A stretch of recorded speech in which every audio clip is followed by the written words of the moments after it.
यानंतर बघूयात ठाकरे यांच्या पत्रकार परिषदेला नार्वेकरांनी दिलेल्या उत्तराच्या बातम्या। पत्रकार परिषदेतून माझ्या निर्णयात काही चूक झाली का हे दाखवण्यात येईल, परंतु राजकीय भाषण आणि केवळ संविधानिक संस्थांविषयी चुकीचे शब्द वापरणं, शिवीगाळ करणं या व्यतिरिक्त काहीही झालं नाही, राहुल नार्वेकरांची टीका। असीम सरोदेंकडून भगतसिंह कोश्यारी यांचा फालतू माणूस असा उल्लेख, एकनाथ शिंदे आणि शिंदे गटातील आमदारांवरही जोरदार निशाणा। राज्यपाल, विधानसभा अध्यक्ष, निवडणूक आयोग, सुप्रीम कोर्टाविषयी अपशब्द वापरले हे दुर्दैवी आहे। संविधानिक संस्थांविषयी अशी भाषा योग्य नाही, त्यांचा संविधानिक संस्थांवर विश्वास नाही, मग संविधानावर तरी कसा विश्वास असेल, नार्वेकरांचा सवाल।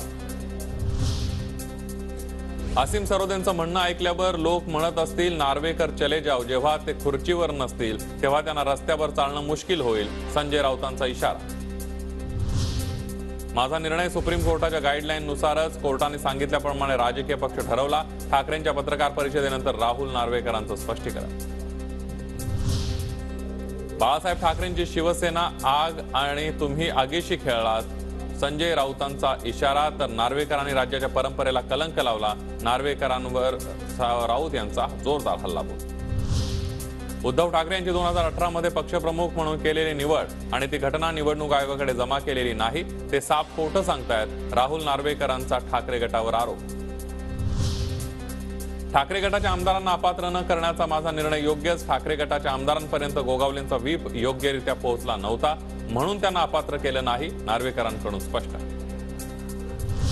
खोटं बोला पण रेटून बोला अशी त्यांची अवस्था। झोपलेल्या माणसाला जागं करता येतं, पण झोपेचं सोंग घेणाऱ्यांना नाही। यापुढे मी कुठलंही स्पष्टीकरण देणार नाही, राहुल नार्वेकरांचं वक्तव्य।